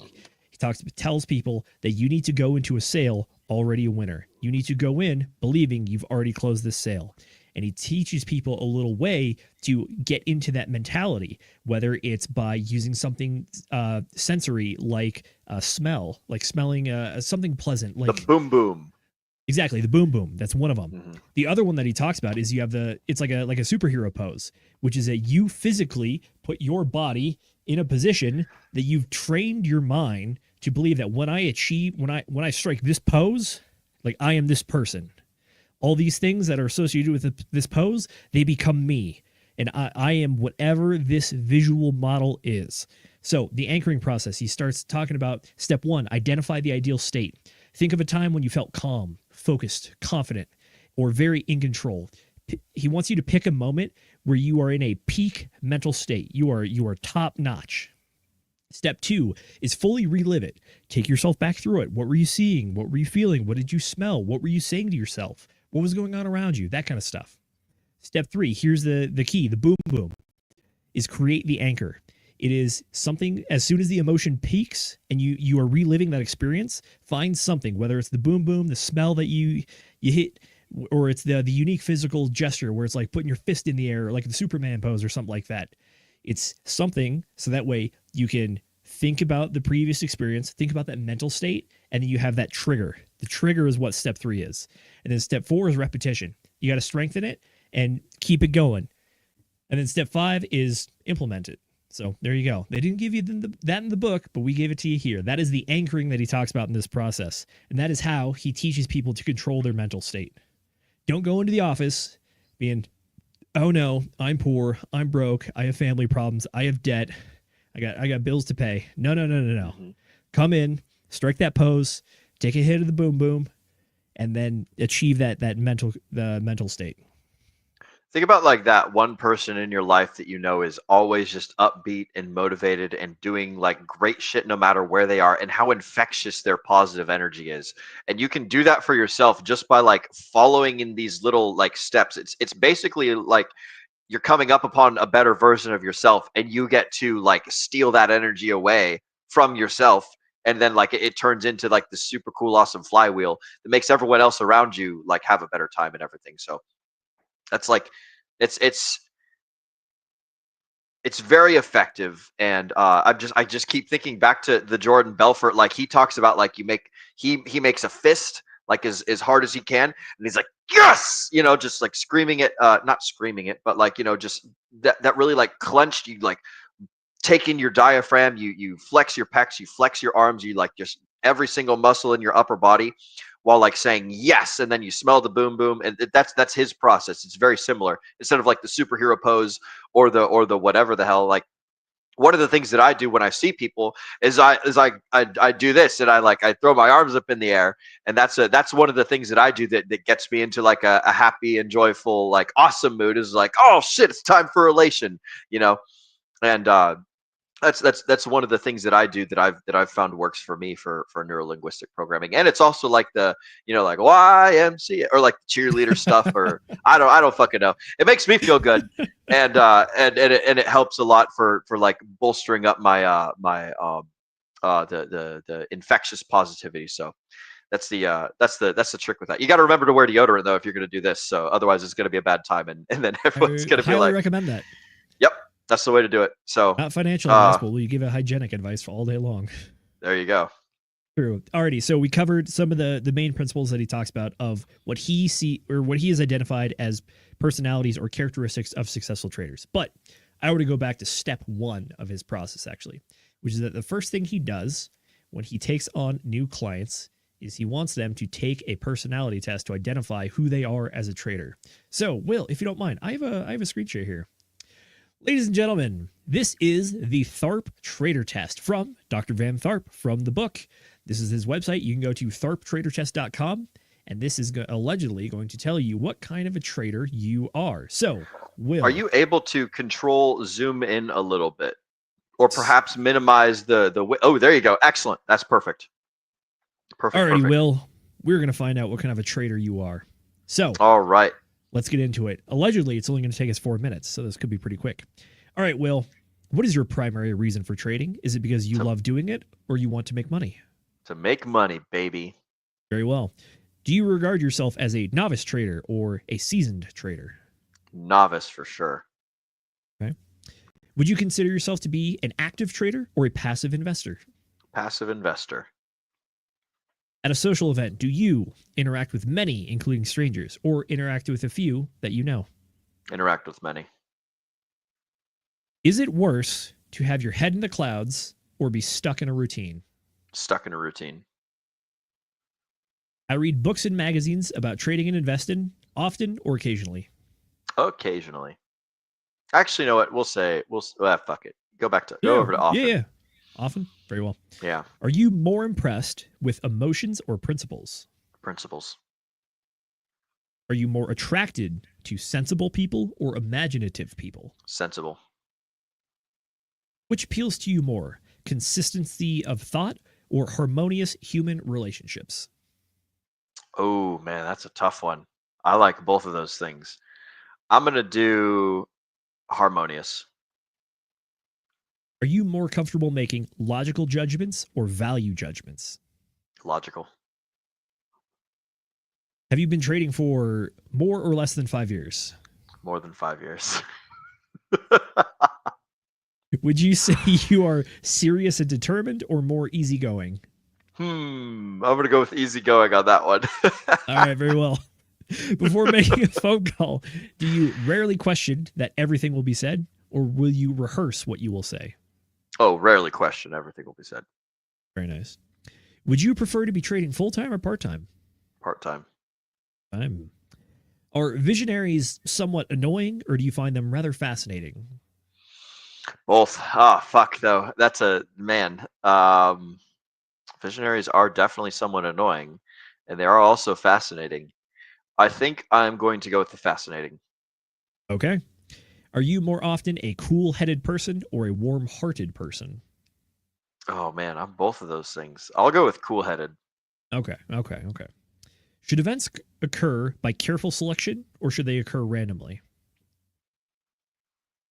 Careful selection. Okay. I currently make my living from trading exclusively or something else. Stripping, baby. I'm a stripper. Stripping, we go. something else. In company, do you initiate conversation or do you wait to be approached? Initiate conversation. Very nice, very nice. Common sense is rarely questionable or frequently questionable. We'll say frequently questionable. Well, in making decisions, do you feel more comfortable with standards or feelings? Standards. Nice. Are you more firm than gentle or gentle than firm? Firm than gentle. Do you Actually, prefer switch that. I'm more gentle than firm. Very well. Do you prefer the ability to organize and be methodical or the ability to adapt and make do? Adapt and make do. Do you put more value on the definite or anything open-ended? The open-ended. Are you more likely to see how others are useful or see how others see? Oh, man. More likely to see how others see, probably. Which rules you more, your head or your heart? Head. Do you learn better by studying at home or in a group with other people? Group with people. Do you tend to look for the orderly or whatever turns up? Whatever turns up. Do you prefer many friends with brief contact or a few friends with more lengthy contact? Many friends, brief contact. Are you interested in product and distribution or design and research? Product and distribution. Do you most often make money or lose money? Oh, man. That depends on what you're measuring. We're outing ourselves here a little bit. I'm going to say I have the ability to manipulate materials at or near the surface of the Earth's crust, and in so doing, I make money. And then I take my money and I put it on the internet, and then I lose it. So I'm going to go with... I'm going to do make money. All right. Do you more often prefer final and unalterable things or tentative and preliminary? Tentative and preliminary. Yes. Are you more likely to trust your experience or your gut? Experience. Are you more inclined to be easy to approach or somewhat reserved? Easy to approach. Very nice, very nice. What appeals to you more, the structured and scheduled or unstructured and unscheduled? Unstructured, unscheduled. There you go. Will. You are an innovative trader. Well. You are adept at generating conceptual possibilities and then analyzing them strategically. Your goal is to understand the world, constantly absorbing new information that comes your way. You then process all of this through your intuition to size up what is going on around you quickly. One of your trading strengths is you like the challenge of sorting out market conditions and seeing where you fit and can be competitive in the markets. One of your trading challenges is you may find yourself making emotional decisions when under stress. Not at all the case for that for the challenge, but I'll take it. This is an interesting little horoscope. I am very collected under pressure. Lots of practice. Interesting. There you go. Well, that's cool though. I like that. That's fun. And then there's a whole other rest of the website for that. Yep. You get your free, comprehensive 6-page innovative trader type report. How the innovator trader rates on the 3 core qualities of a great trader. And you can sign up for your free weekly trader insight newsletter. So there you go. Oh, that's fun. How did you hear about us? The Market Wizards book. There it is. Fucking send it. Oh, is it gonna? Oh, you got to put in your information. Ask for your email and all that. Yeah. Yeah. Go ahead and just dox yourself while we're live, bro. What's the worst that could happen? There's gonna be a whole bunch of just like packages of paper plates showing up at your house. There you go. All right. Very good. What was your results? I want to know yours. I have not taken it. Oh, you've not taken it? Do you think we got time for Z to run through it? I will speed run this. All right. All right. Primary reason. I want to make money. I regard myself as a novice. I'm seasoned a bit. I am an active trader. Actually, no. Trading. Actually, I'm a passive investor. Social event. Interact with many. I think it's worse to have your head in the clouds. I read this stuff often. I'm most impressed with principles. I'm more attracted to sensible people. Consistency of thought, for sure. I'm more comfortable making logical judgments. I've been trading for more than 5 years. Would you say you're more, I think I'm serious and determined? Before making a phone call, I rarely question that everybody said. Rarely question. Actually, that's a lie. I mentally prepare every time. I would prefer to be, you know what, screw it. We'll be full-time, baby. I find visionaries annoying. I am cool-headed. I think events should occur by careful selection. I currently make my income from something else. I'm also a stripper. In company, I initiate conversation. Common sense is frequently questionable. In making decisions, I feel more comfortable with standards. I believe I am more... probably gentle than firm. I prefer for the ability to adapt and make do. I more value the definite. More likely to see how others are useful. Which rules you more? My head. I learn better studying at home by myself. I tend to look for the orderly. I like to. I was gonna say. Yep, I was gonna say, bro. That's you for sure. I prefer a few friends with more lengthy contact. I am interested in design and research. I am a nerd. I most often lose money. You more often prefer. I prefer final and unalterable. You got to make decisions and move on. Go with experience. I'm more inclined to be easy to approach, I believe. What appeals to you more? Structured and scheduled. I prefer structured and scheduled. I am an administrative trader. Interesting. Ooh, admin in logistics, baby. Oh, boo. You tend to be practical, realistic, and decisive. You love facts and what you think is concrete. You're good at making sure that things run smoothly. And as a result, you are good at organizing projects and people to get things done in the most efficient way possible. Who would have fucking thought, Zenith, you're good at organizing people and projects? We should make you a project manager, bro. That's what we should do. Holy shit. What like these horoscope things are fun, but like it's fucking dead on the money. One of your trading strengths, you should have no problem staying with and executing a simple trading system that you feel confident about. And one of your trading challenges is you love the details of trading system analysis and development, but your efforts can be misguided if you are following bad advice. I don't know about that, but maybe. I don't know if their challenge analysis is quite as good as their as the rest of their thing, but I don't know. I actually find that one somewhat specific to me. I think I've talked about this for the challenge. Yeah, publicly on stream. Oh, okay. Which is that I feel pretty good when I come up with making systems, and if the systems fail, I'm like, cool, that's on me. I can fix the system. But then oftentimes I found that some of my most losing trades have been when I am kind of like taking a hot tip from someone else that I know, and they're like, oh yeah, this is a cool project. Like they have this kind of stuff, and I'm like, oh, okay, sure. And then we get fucking 4chain that has FS can I'll be say misguided. This, me and Boogie both. Advice. Boogie and I have effectively sworn off that freaking chain because it feels like every time we get into a position, it just goes tits up. Oh, man. I know nothing about ThorChain other than, hammers and things, but that's pretty nifty.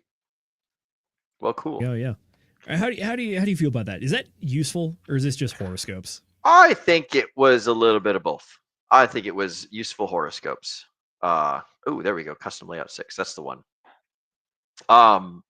I mean, it's horoscopes, but it's not bad information. Just because your horoscope is right doesn't mean it's not useful. Or just because it's like some milquetoast description that you pull out of a can, right? And you don't cook up yourself.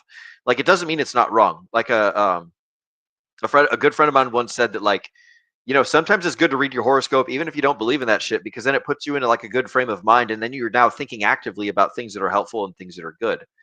And so like there's nothing wrong with doing that. So like read your horoscope just for the sake of like, oh, I'm going to be a positive person today, and I'm going to, go make friends and have a delicious sandwich and whatever the hell the horoscopes say.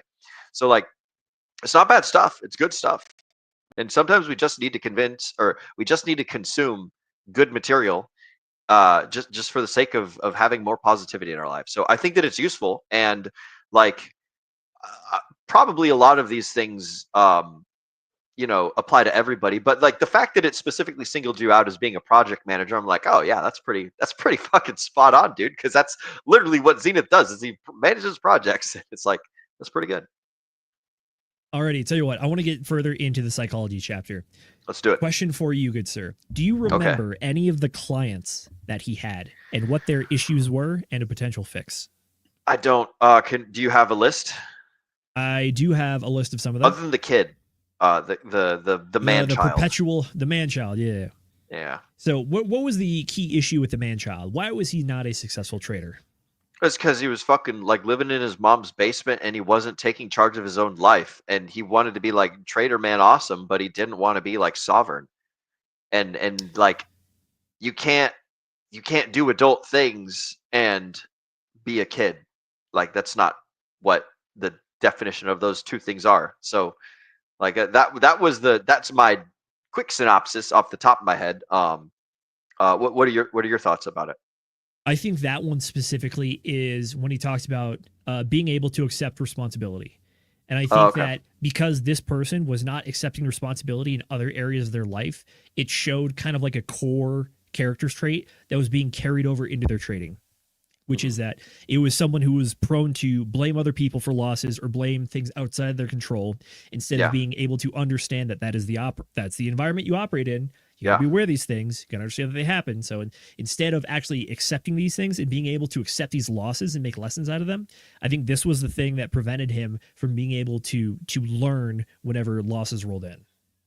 And you also, like, when you blame the environment, you rob yourself of any sort of ability to fix it. So like if I'm constantly blaming the weather for everything bad that's going on in my life, I can't change the weather. I can decide if I'm going to drive. So if it's raining outside and everyone's hydroplaning around and hitting people, then like I can say yes, the rain on the street led up to the point of me crashing into fucking 400 cars, and it was a terrible series of side mirrors that just got totally ripped off going down the interstate. But like I'm the one that chose to drive that day. I'm the one that didn't steer out of the way of that huge puddle. You have to take the things that are going on wrong in your life and find a way to blame yourself so you can extract a lesson out of it and you can do something differently. So I was telling a friend of mine, they kept getting in car accidents. Like over a 7-day span, 3 cars, they every single time it was someone else running into them. But I was telling them, like, 3 cars in 7 days. After a certain point, you got to start thinking, like, is it me? Is it something that I'm doing here? Like you don't, when you're driving a car, it's not necessarily about the things that are in front of you. You also have to think about the stuff to the sides and to your rear, and you have to be paying attention to the entire process. And so, like, if you're in a car and you keep getting hit, perhaps it's your situational awareness that is the problem. And if you constantly blame everything else other than you, then you might keep getting into these situations, or you might not be taking the preventative measures to remove yourself from the scenario. Like the one of the analogies that is like one of the more spicy things that came up in like the political correctness conversation is like there's the women that get abused when they're like walking around late at night in seedy parts of town wearing like scantily clothing or like things that attract high energy attention. And so like if you walk around with bait in front of a hungry fish, then like bait's very likely to get like snagged up or something. Doesn't mean that it's a morally correct or incorrect thing to do, but there's like a link between action and consequence oftentimes. And or like not even action, but like lack of action is just as effective as action. And so the only thing that you can control is the action or the lack of action. You can't necessarily control the consequence all the time, but you can choose in which environments you operate, and you can do like risk analysis. You can go through the OODA loop, like you and I refer to from time to, for the folks at home that have not heard that. It's observe, orient, decide, and act. So like you look at your surroundings when you observe. You take in all the information. You orient yourself, so you calibrate yourself. So after you take in the information, you then calibrate yourself by orienting. Then you decide, and then you act, and then you keep going through that process over and over again. Every time you act, now it's a new environment. So there's going to be new things that are around you. So now you have to reobserve everything. Then you have to reorient. Then you have to decide again. Then you have to act, and it just keeps going over and over and over in this little circle. So the bottom line is that the homeboy was blaming his surroundings, and he wasn't taking charge of his own life. And because he wasn't taking charge of his own life in one very important respect, it was bleeding over into other parts of his life and causing him to fail. And then as soon as he addressed that problem, he was making like 600 grand a year in his trading. And so it's like the proof's in the fucking pudding. Oh, absolutely. Well said, sir. Really knocked that one out of the park. All right. I got a person I want to talk about, and it is the guy who subconsciously was holding himself back because he didn't want to be like his father. This is a trader who only ever made about $75,000 a year doing the whole trading thing. But Dr. Van identified that the reason this guy didn't, he was subconsciously holding himself back because he had unresolved issues with his dad, who was a trader that treated his family very, very poorly. And I'm pretty sure he said he had alcohol and gambling issues as well. But he was a successful trader and then kind of just abused it and then didn't really take care of the family. Because of that, the guy who was now being a trader, he subconsciously was like, if I do too well, I'm going to be like my father. And my father was a piece of shit, and I don't want to be a piece of shit. It's this subconscious train where he was holding himself back. He was unknowingly making decisions where he had a vision of himself that was this thing, and he had a vision of someone else, which just happened to be the version of success in this field, and he was like, I don't want to be that. So because he didn't want to be what he saw as a negative perception, he was actually holding himself back from making more money in his own endeavors that he was already doing. I know this one kind of falls into the subconscious realm, and I'm definitely a big critic of the whole subconscious stuff is sometimes chasing ghosts of ghosts, and it's like, But when it comes to this is one of the clearer examples of how things that are unresolved with yourself can hold you back from what you want to be or what you don't want to be. Yeah, it's like you're poisoning your own potential future. Exactly. On some like some worry that you're gonna, man, people worry. Here's a tangent. Make sure that you pay attention to where we're at, because I'm about to go off here. There's shit. What were we talking about? Fuck.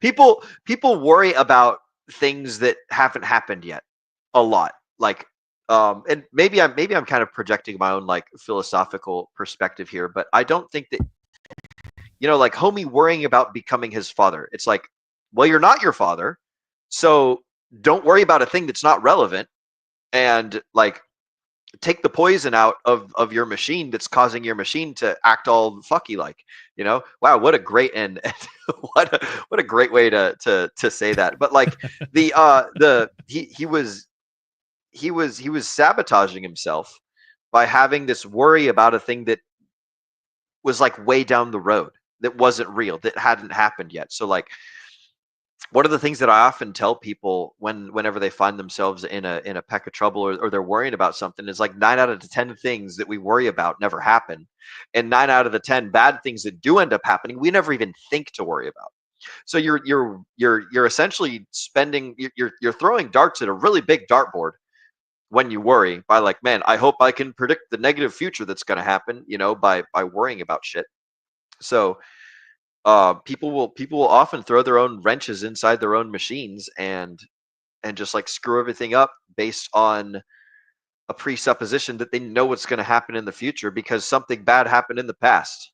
So that's my little tangent. Do you have any thoughts on that, or you want to bring us back to what we were talking about? No, makes sense. I mean, throw it. You might not even realize that you're the person sticking the stick in the front wheel of your own bike. Yeah, there you go. That's a good one. These damn kids. Fucking kids with their, outside of that though, there's one final item from Dr. Van that I wanted to talk to you about, and that was confidence. He said that the best traders are the people that are confident in themselves and confident in their systems, and they act like they are confident. They believe it and they put it into action. He did get one counterpoint or a pushback, which is that, is this potentially an Achilles heel for novice traders, which is that they're overconfident. They don't actually know what they're doing. And Dr. Van came back and he said, actually, no. that is more of an issue with ego or underpreparedness. All the novice traders that have done prior research and have built systems and have done their studying, if they are confident in what they're doing and they implement it properly, those are the people that actually do very, very well. What do you think about this? How does confidence play in? Yeah. It has to be like earned confidence. It can't be like it can't be projected confidence. So like, yeah, I think earned confidence is the exact phrase that they use in the book too. Yeah. Like proof of work confidence, not like, oh, I'm the best because I'm the best. It's like, I'm the best because I've done the work, but then, people will misinterpret what the correct work is. So it is very important to be confident, and confidence will get you a long way in life. If you just think you're the shit because you've done some stuff, and like you stay calibrated to your surroundings, and you take in the input, and you learn the lessons when you're wrong, and you remain humble but like persistent, then the confidence will come naturally. Or, well, at least it has for me. I hope it would come naturally for everyone else. But if it's not coming naturally, you can force it until it does come naturally. You can gaslight yourself into being confident. So it's possible. Fake it till you make it. If you got to like clench like Superman and smell the boom boom and like jazz yourself up before you do it, like you can hack your own mind into believing things. So like sometimes you have to go through the physical act. Like if I stand up straight, I feel better. I'm more proud. I'm like ready to conquer challenges. If I'm like lean back and I'm like slumped in my chair, then I'm relaxed. I'm ready to party. It's going to be a good time. Like we can physically manipulate our bodies in order to elicit a reaction. That might have been the thing that I wanted to talk about earlier. I can't quite remember, but it's a super powerful ability to just know that you can physically do things that will change how you feel. Like jumping on a trampoline, going up and down, releases dopamine. Like you get endorphins from jumping on a trampoline. You get endorphins from working out. Like you feel dizzy when you're held upside down.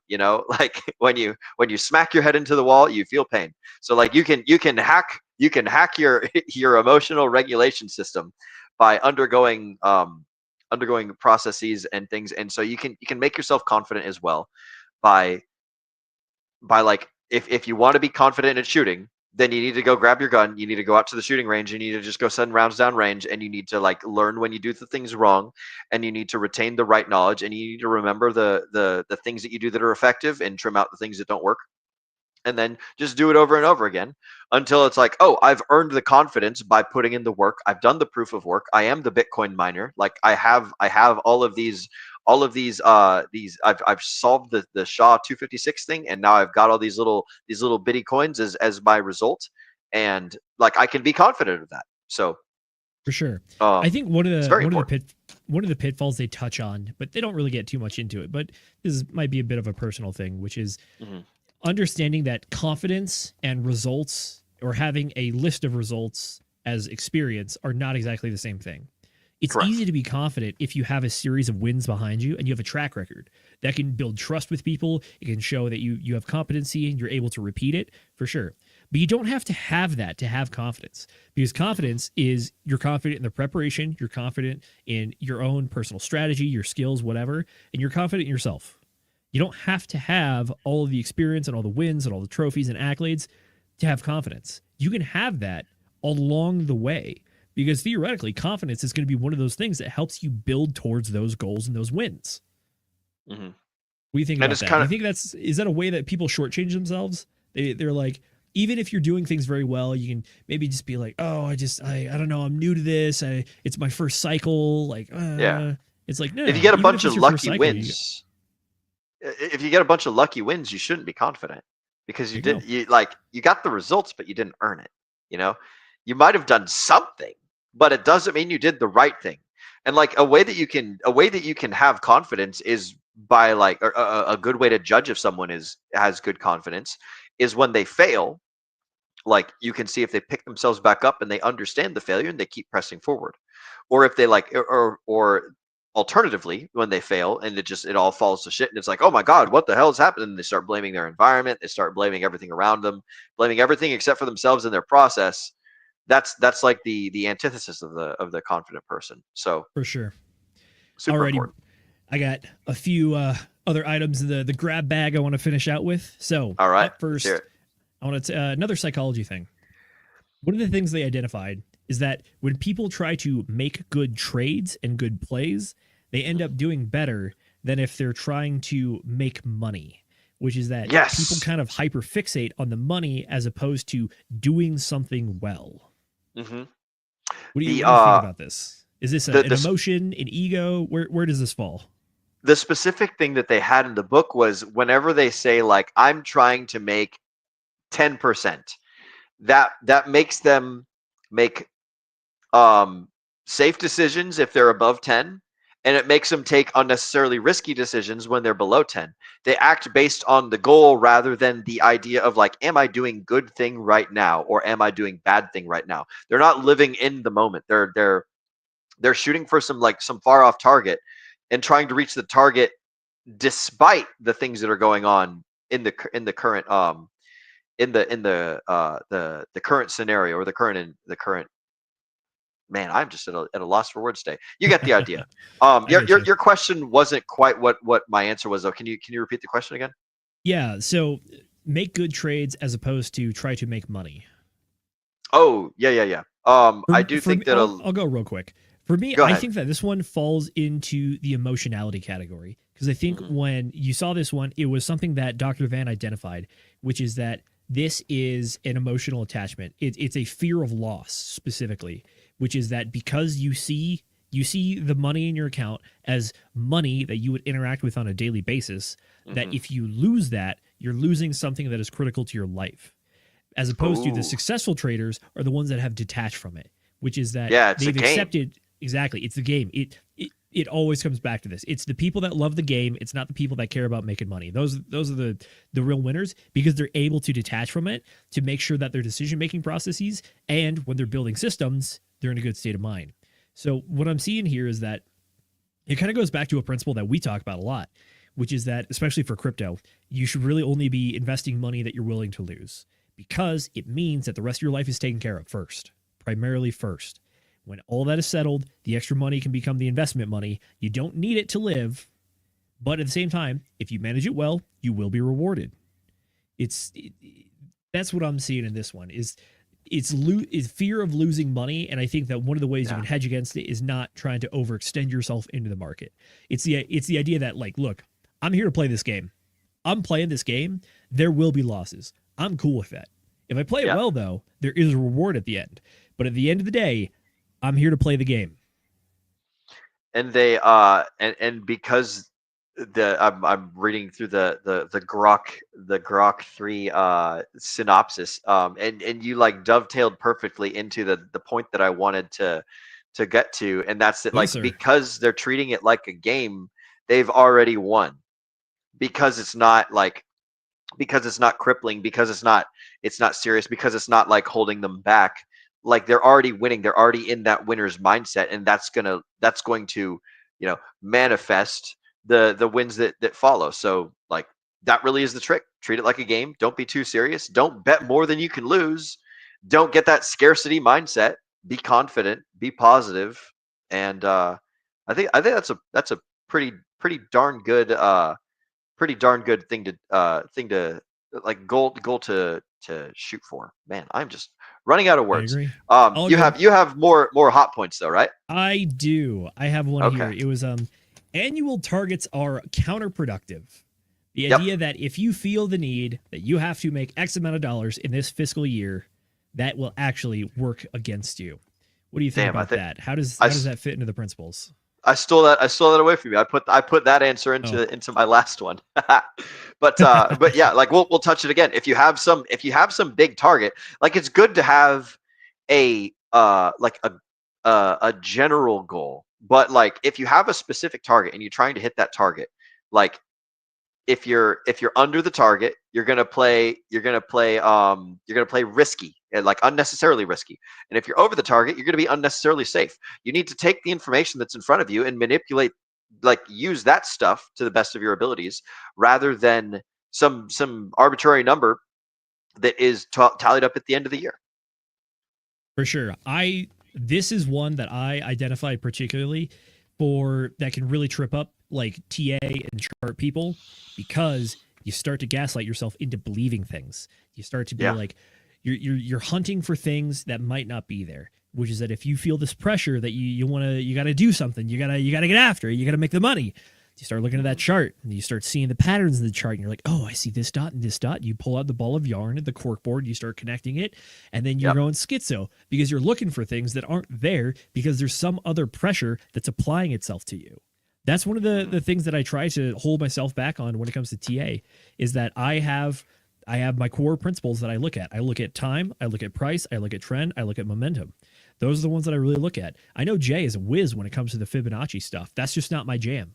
I know what my system is, and I try to focus on my system. I will admit, I am trying to get a little experimental, and I do touch the Fibonacci's a little bit, but I do that after I do my system. I do my system, and then I don't try to read too much into the tea leaves and sacrifice too many chickens and see where they land on the giant chart or whatever. No, I got my system. I'm going to stick to it, and that's what I'm trying to do, and I think that comes through with this one. This does lead me to one of the quotes that I had written down, so... Yeah. One of the guys in the book, he is one of the people that claim to be an investor, not a trader. And they start off with his first story, which is, the first thing I did was I bought a 3-year long position on German markets. And everyone's like, why the hell are you doing that? It's not going to go up anytime soon. And he's like, no. 3 years. 3 years. That's where we're going to really hit that top. And people are like, okay, but at the end of the day, it's another old man swing trade the long term. And it's that kind of stuff. The quote that I got from him, though, is he said that if there's nothing to do in the market, then do nothing. Yeah. Right back to the other thing. If you try to see things that aren't there, you're just gonna enter bad positions, bad trades, and you're just gaslighting yourself into things that don't actually exist. You know, there's a feature in one of my favorite cryptocurrencies. Perhaps you've heard of it. It's called Hex. But like, if you've got nothing to do, you can always destroy your tokens for 15 years and then get them later with interest. Yep, do nothing. You can literally codify a smart contract with yourself that forces you to do nothing for X, Y, and Z period of time. And I just think that that's absolutely beautiful. So for sure. Hey, can you bring up Arceus's last comment here? Yes. This is a right on the money right here. All right. Exactly what we're trying to hone in on. You can't make money, but you can make smart trades. In the same way that you can't lose weight, but you can eat better and exercise more. Yep. It's not focusing on the result. It's focusing on a good process. If the process is good, the result's going to come. Yep. Absolutely right. She also said about making money versus making trades. One is an aspiration and the other is an action item. Yes, you're absolutely right. Let's I suppose we've already got some of these chats pulled up. I'll go ahead and run through a quick little chat shout outs thing. We've got we were also joined by Mr. Mix, aka Jay Soleil. Who are you guys?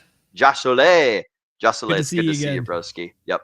Good lighting. Ooh, excellent. Thank you. I don't know if he's probably talking to you, Z. You've got the good lighting system. I'm chilling out in a bedroom with some hard light. It works, baby. Hey, it works. Yep. Oh yeah. And then should I like not shower ever? Yeah. Ever. There you go. Just imagine. It's good for onboards. That's freaking awesome. And then we've got our very favorite Farmer Jay coming in. I like to blame systemic racism for everything. It's not my fault that I bought an alleged silly narrative. So there you go, broski. It might not be systemic racism, but that one might be able to be chalked up to fluoride in the water supply.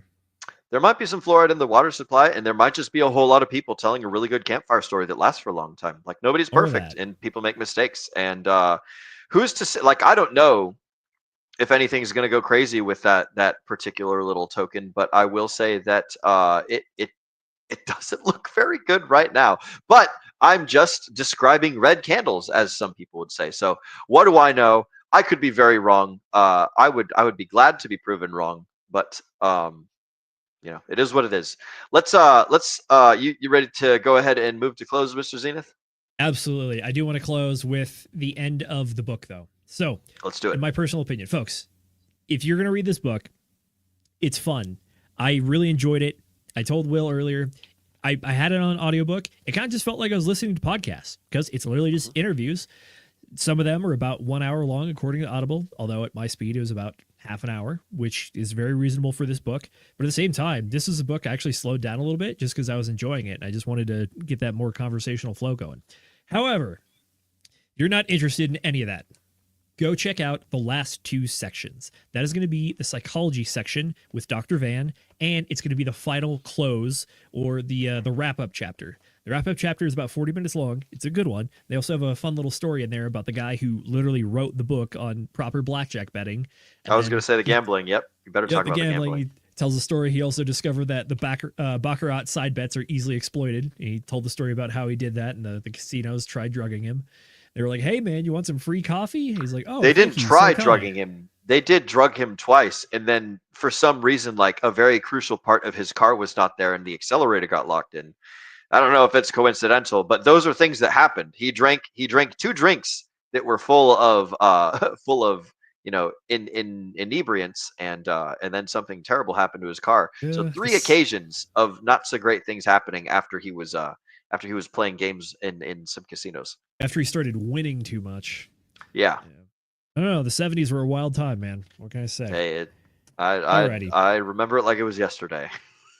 All right, folks. If you've heard nothing else about the book during this show, but I hope that you have, and I hope that you had some fun out of it, here are the final points I want to give you from the book, specifically at the end. That is the best chapter. Well, actually, the Dr. Van chapter is the best one. This is the second best because it sums everything up beautifully. All right, our key principles. Trading is a skill that can be learned. Number 2, success takes hard work and a passion for trading. Number 3, discipline is more important than brilliance. Notably, in some of the studies, when they were trying to find people to train, they didn't look for the smartest people. They looked for other factors. Number 4, there's no single right way to trade. Again, goes back to everyone has their personality style for trading. Find the one that works for you. Number 5, match your trading method to your personality, just like that. Number 6, a sound risk management strategy is essential. Preserving capital was a non-negotiable theme across all of the interviews. Number 7, patience and selectivity are key traits. The best traders waited for high-quality setups, and they don't feel pressure to always be in the market. Number 8, the ability to admit mistakes is crucial.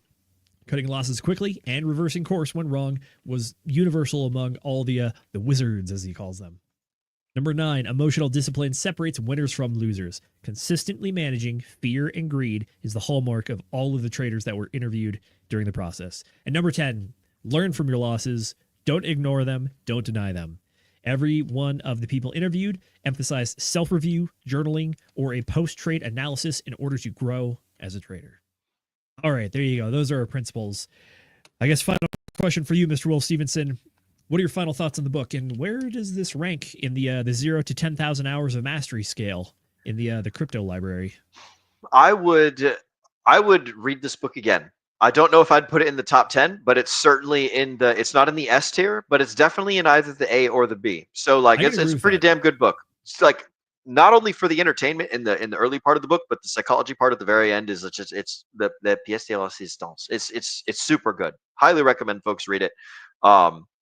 Just to learn about the psychology stuff and to become a better effective person at doing whatever it is that you're doing.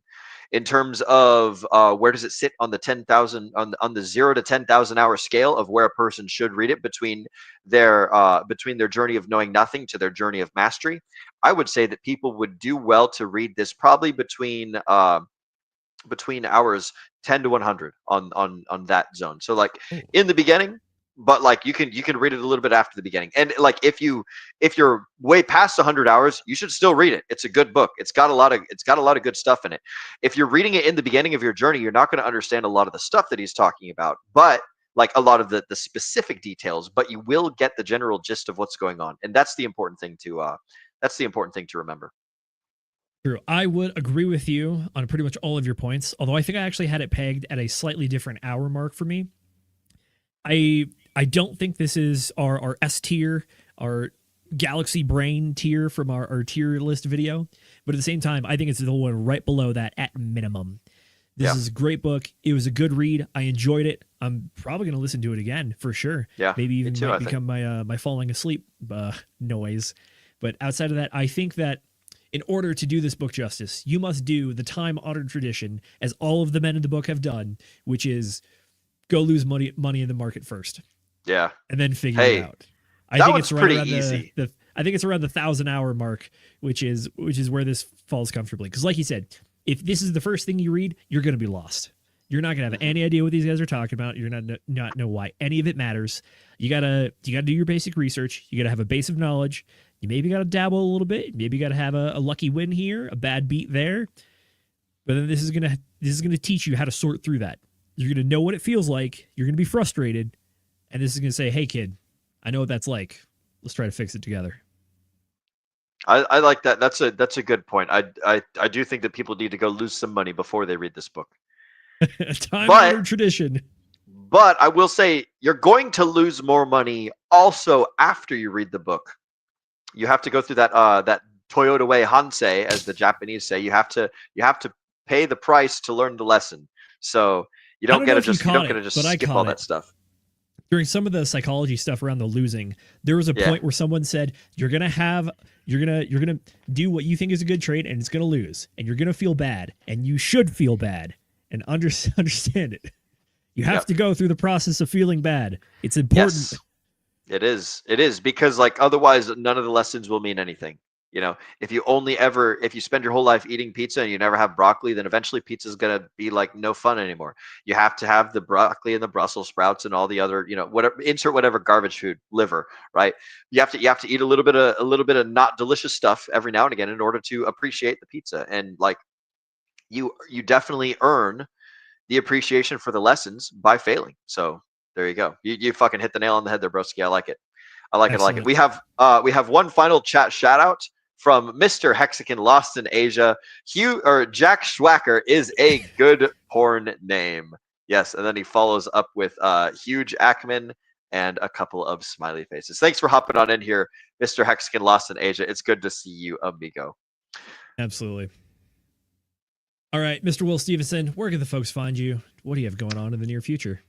Oh man, the folks can find me. All of my socials are linked off of my Pulse domain, will.pls.fyi. That's where you guys can get access to my Facebook, my Instagram, my Telegram. I use Telegram the most of everything.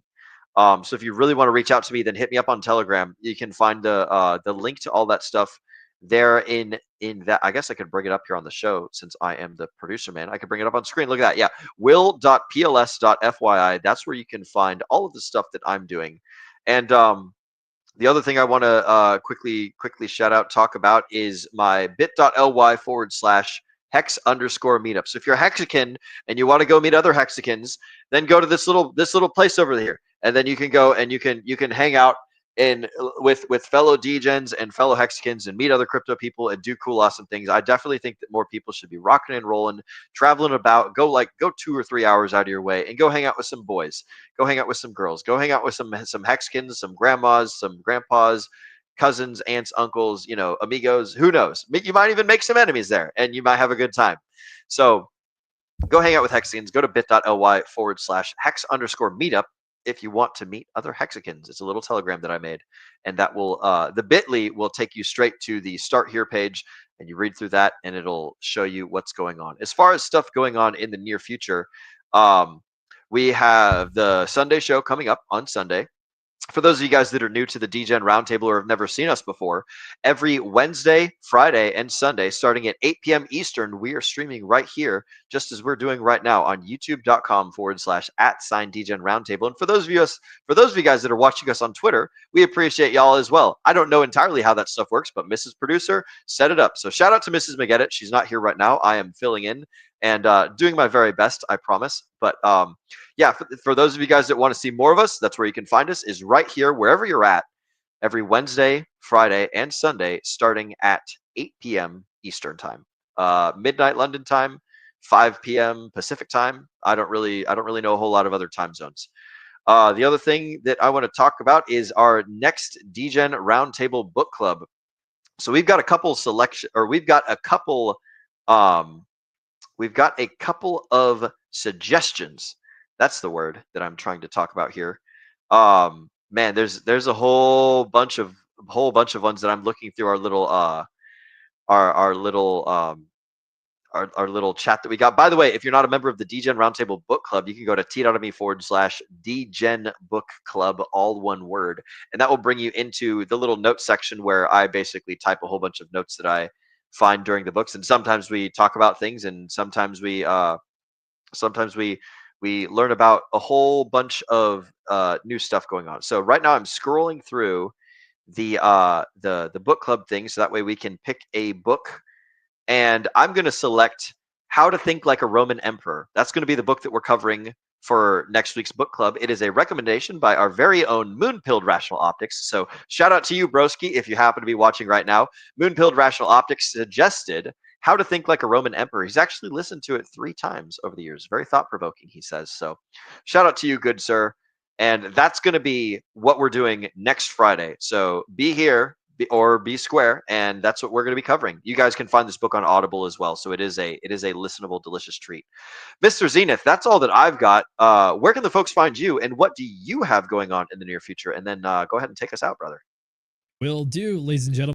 You can find me on X, Twitter, and Instagram, all at ZenithDI. If you want to talk to me or Will more directly, you can actually join our Telegram chat by scanning this QR code right here. That'll get you into our main Telegram chat where you can hang out with us, ask us any questions you have, or just post good memes or anime reviews. Whatever you got. Outside of that, though, we do have the Sunday show, as Will has mentioned, 8 p.m. Eastern Time. Be there, be square. We're going to be talking everything tariffs and market fallout. And we're also going to be talking about the crypto markets and what's going on with that. Outside of that, though, I am doing a bit of a special guest appearance over on RH Max's channel on Monday at 6 p.m. Eastern Time. So catch me over there. And then immediately after that, I'm doing the other show. That would be Walk the Block, Navigating Digital Finance with myself, Jay, Dace, and Tracker over on the Walk the Block channel. And we're going to be probably talking tariffs, but finding a way to simplify it so that Fast Abdul and Fast Abdul's grandma can both get something out of it.